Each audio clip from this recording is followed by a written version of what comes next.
Hi hello friends, welcome back to our channel explore with கீர்த்து.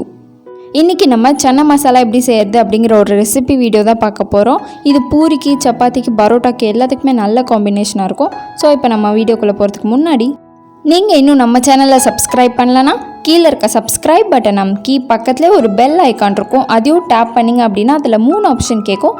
அதில் all அப்படிங்கிற ஆப்ஷனை select பண்ணி வச்சுக்கோங்க. ஸோ தட் நான் எப்பப்போல்லாம் வீடியோஸ் போகிறோன்னா அப்பப்போல்லாம் உங்களுக்கு ஒரு நோட்டிஃபிகேஷன் வந்துடும்.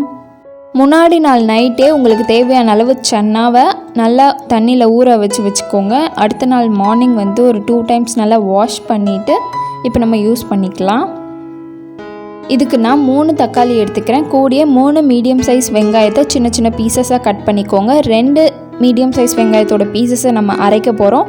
மீதி ஒரு வெங்காயத்தோட பீசஸை நம்ம சேர்த்து வதக்கிடலாம். கூட 2 பல்லு பூண்டு, கொஞ்சோண்டு இஞ்சி. இப்போ இது எல்லாத்தையும் தண்ணி சேர்க்காமல் நல்ல ஒரு ஃபைன் பேஸ்ட்டாக அரைச்சாச்சு. இப்போ ஒரு எம்டி குக்கரில் ஒரு 2 கரண்டி அளவு எண்ணெய் ஊற்றிக்கலாம். எண்ணெய் லைட்டாக ஹீட் ஆனதுக்கப்புறம் நம்ம மொத்தமாக 3 மீடியம் சைஸ் வெங்காயத்தில் 2 வெங்காயத்தை நம்ம அரைச்சிட்டோம். மீதி ஒரு வெங்காயத்தை வதக்கிறதுக்காக வச்சுருக்கோன்னு சொன்னேன். ஸோ அந்த ஒரு வெங்காயத்தை இந்த மாதிரி இந்த எண்ணெயில் போட்டு நல்லா வதக்கிக்கோங்க. வெங்காயம் வதங்கும் போது கொஞ்சோண்டு உப்பு போட்டுக்கோங்க. வெங்காயம் சீக்கிரமாக வதங்கிடும். வெங்காயம் நல்லா வதங்கினதுக்கப்புறம் நம்ம அரைச்சி வச்சுருக்க பேஸ்ட்டையும் உள்ளே ஆட் பண்ணி லைட்டாக ஒரு மிக்ஸ் கொடுத்துடலாம். இப்போ நம்ம மசாலா ஆட் பண்ணிடலாம். ஃபஸ்ட்டு ஒரு 1/4 ஸ்பூன் அளவு ரெட் சில்லி பவுடர், இது உங்கள் காரத்துக்கு ஏற்ற மாதிரி ஆட் பண்ணிக்கோங்க. அடுத்து ஒரு 2 ஸ்பூன் அளவு தனியாத்தூள், மறுபடியும் ஒரு 1/4 ஸ்பூன் அளவு கரம் மசாலா, கூடிய 1 ஸ்பூன் அளவு சிக்கன் மசாலா ஆட் பண்ணி நல்லா கலந்து விட்டுருங்க. இப்போ இந்த மசாலாவோட பச்சை வாசனைலாம் போனதுக்கு அப்புறமா நம்ம ஊற வச்சுருக்க சன்னாவை உள்ளே சேர்த்துடலாம்.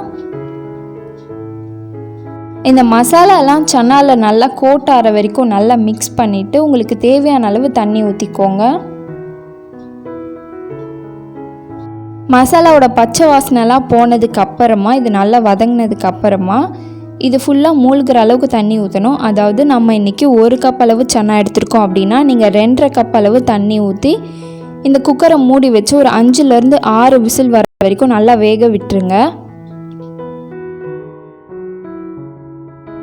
ஸோ இப்போ நல்லா வெந்துருச்சு. இப்போ நம்ம லைட்டாக கலக்கி விட்டுடலாம்.